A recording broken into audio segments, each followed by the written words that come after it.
O sa lahat ng viewers ng Busilak Diary, please subscribe. Ingat kayo. God bless you.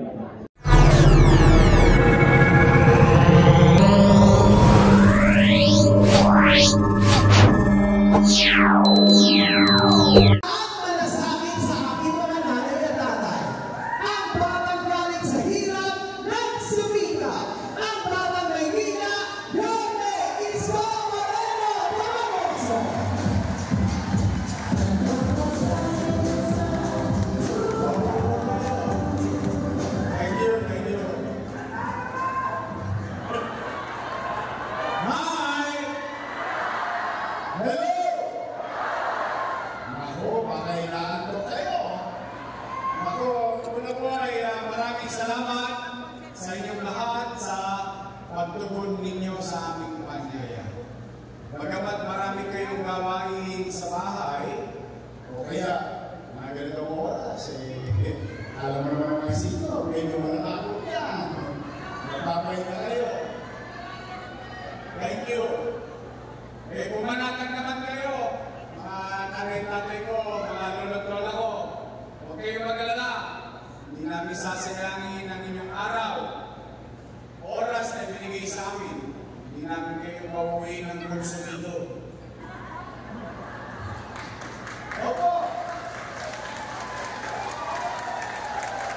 Ang dami-dami ng problema ng tao. Pati ba naman yung away ng mga politiko? O problemahin pa ng tao? Kaya lang naman ng taong bayan, kapag halalan ang mga politiko, magkakaaway. Magkakapit-bahay, kakaaway din. Pagkatapos ng halala, yung mga politiko, bati-bati na. Yung magkakapit-bahay, kakaaway pa rin. Hindi na kumukot. Kaya pumanatag kayo, wala kayong maririnig ng mga panira dito. Opo. Dahil mabigat po ang piling ko sa iyo, mga service. Sabi ko sa kanila, maayos kayo. Binigyan na kayo ng oras ng taong bayan. O kayo kakandidat ko. At first time, sabihin nyo na lang kung ano ang gagawin ninyo. Kung kayo naman ay re-electionista, sabihin nyo sa taong bayan, ano ang ginawa ninyo sa loob ng 3 taon. Mag-report kayo. At later on, hayaan natin ang taong bayan ang magdesisyon.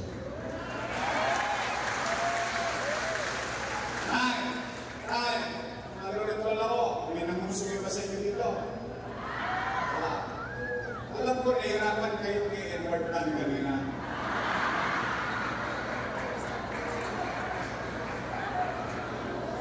Pero alam ko naman, naintindihan nyo rin yun. Kamusta po kayo? Salamat sa Diyos. Opo. Bagay na dapat natin ipagpasalamat sa Diyos. Bakit? Ilang taon pa lang na nakakalipas. Lahat tayo. Kasama kami. Natatakot tayo, baka tayo magutom, baka tayo mamatay sa infeksyon ng COVID-19. Tama po ba? Ha? Tayo sa loob ng bahay. Namamamba ka. May humahatching na. May COVID. Kaya salamat sa Diyos. Abay, akalain ko, anuman ang hirap ng ating pinagdaanan sa nagdaan. At anuman ang mga pagsubok sa kasalukuyan, salamat sa Diyos. Buhay tayo lahat. Nakaraos tayo, nakatawid tayo. Kaya salamat sa Diyos. Kaya manatag kayo, real talk lang tayo dito na. Steady lang kayo sa gateway. Chill lang tayo dito. Nay! Malulot-lot ako. Matanong ko lang po kayo. Bakit ba kayo naghahanap ng ibang mayor kung meron namang mayor na nakaupo?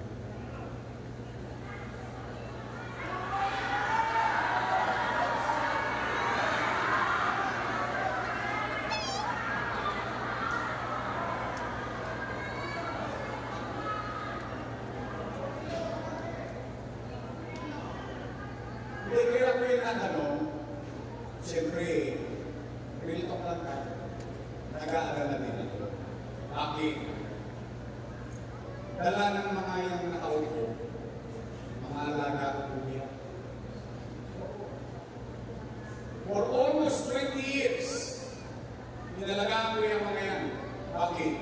Bilang pagtanaw ng utang na loob kay Danny. Alam niya yan. Hindi ko yan pinagkaila. Hindi ko yan pinanggi.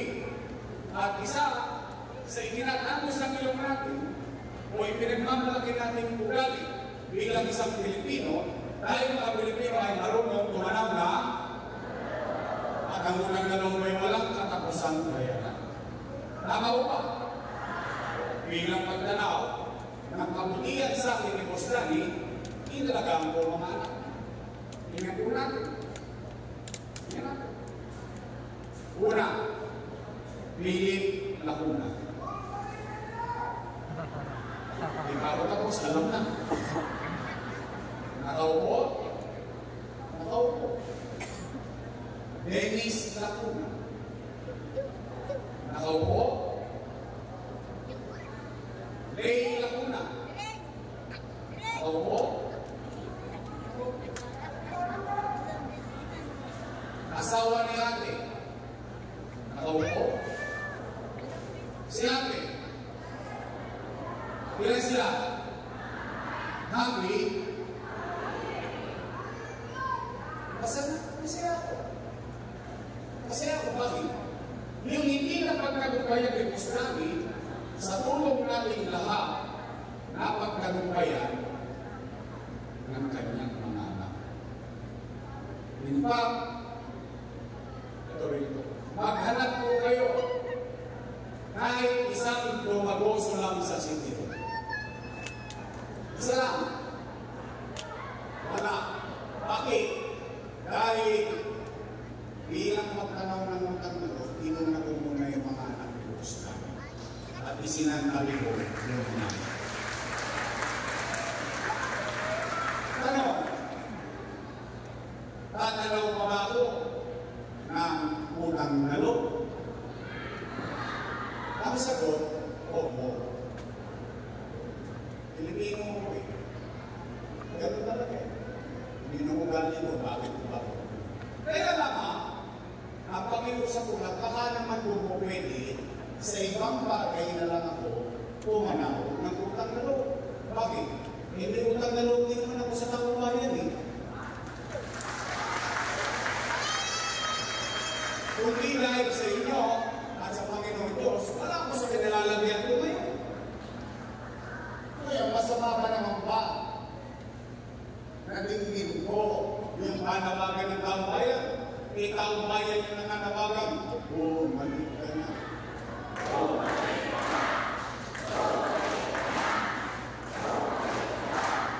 Taong bayan ang sumisigaw ng bumalik ka na. Ako sinigaw. Napanood nyo? Napanood ko din eh. Nagulat ako eh. Para akong asawang hindi wala yan, pinipake malapit, hinabis. Huwag ka nang bumalik. Eh, bakit sila nagkagalit? Bakit sila natatakot? Hindi naman sila may-ari ng pwesto niya. Taong bayan ang may-ari niya. Empleyado na kami ng mamamayan. At ang kontrata namin, 3 years. After 3 years, expired. Tapos babalik ka ulit sa tao.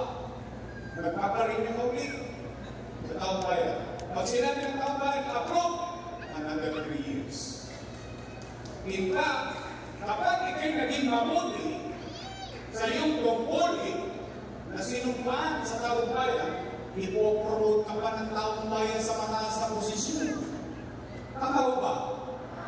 At ang isa pang katotohanan, kapag ikay naging mabisa at magaling na leader, makita ka, hindi ka makita ng taong bayan, iboboto ka ulit ng taong bayan. Ito lang natin. Nakagaling mo sa akin. What? Ano ang kasalanan ko? Maghahanap pa ang taong bayan ng iba. kung sila'y naging mabuti sa kanilang loob. Siyempre, ang normal hindi. Hindi naman nila yung pag-aaral.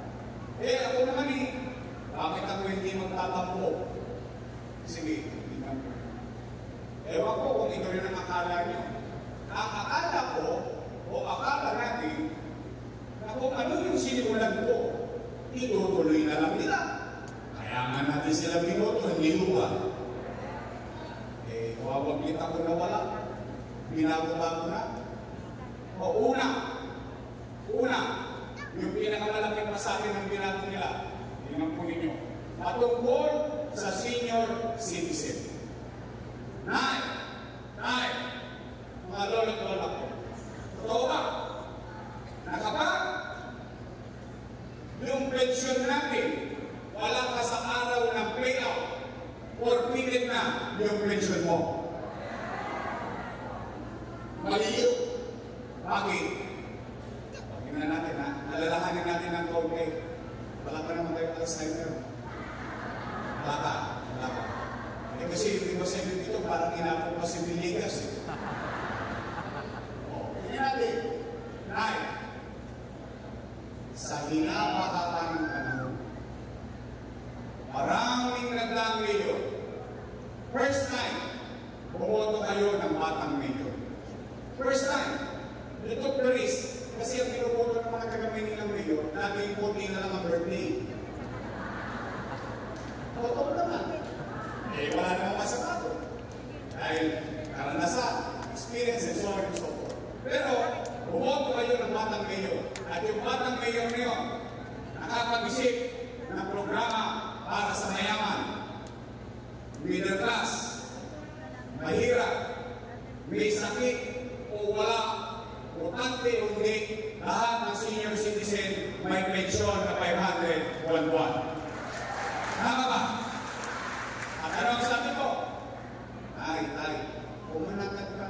Pag hindi mo nakuha yung first quarter, sa second quarter, doble ka. Tama ba rin?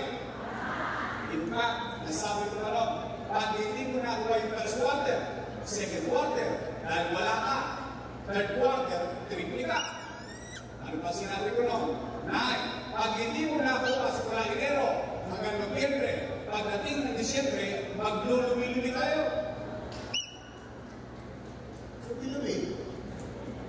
Enero, Febrero, Marso, Abril, Mayo, Junio, Julio, Agosto, May!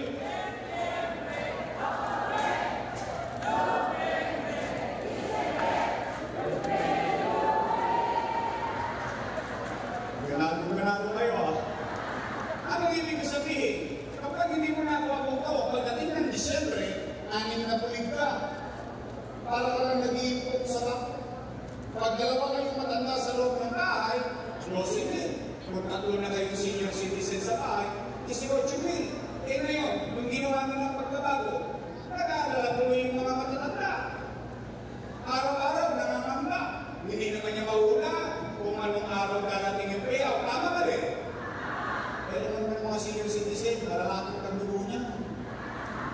Maaga na gigising niya. Siyempre sa takot na matanda, anong nangyayari? Pag nagising sa umaga, saan niya pupunta?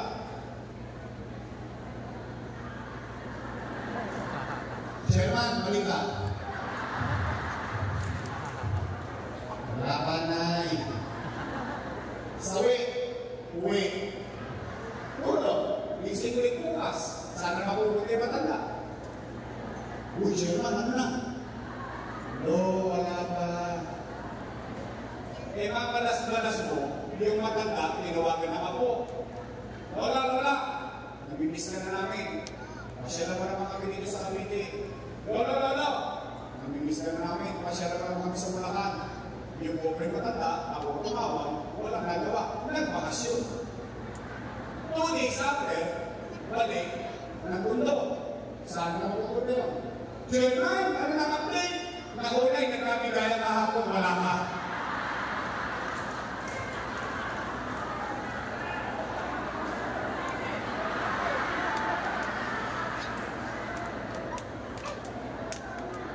Nakakarampot na pera, 5,000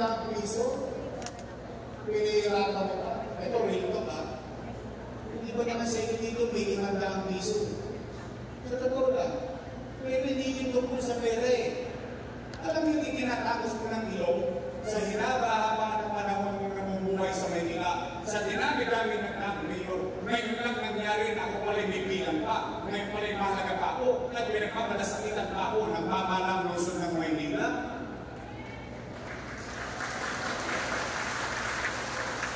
Nagkakriso pagdadamo mo. Itutuloy na lang din eh. Binago-bago pa. O ngayon, ako may dala akong chismis. Gusto niyo marinig? Chismosa na ito. Oh, sabi na ako, gagawin na ng 1,000.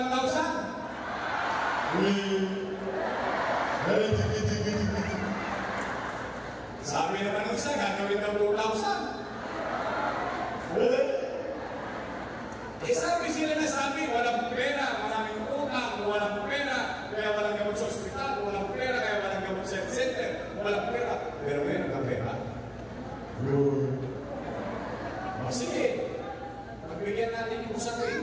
Gagawin na 1,000. Sige, bakit ba hindi? Kung kaya ba eh. Ano? Maglulubi-lubi tayo ulit. January, February, March, November, 3 huli. Tama ba rin? Kailan nabigay yan? April. Ano susunod sa buwan ng April? Ano meron sa Mayo?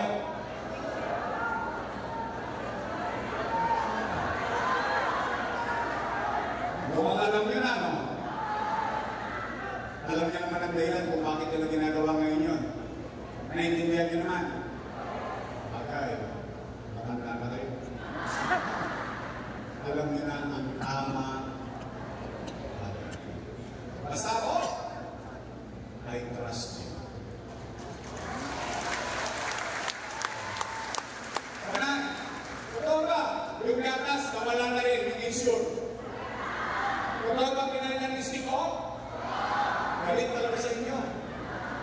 Binigyan ko kayo ng gatas sa insure para umapabuhay niyo.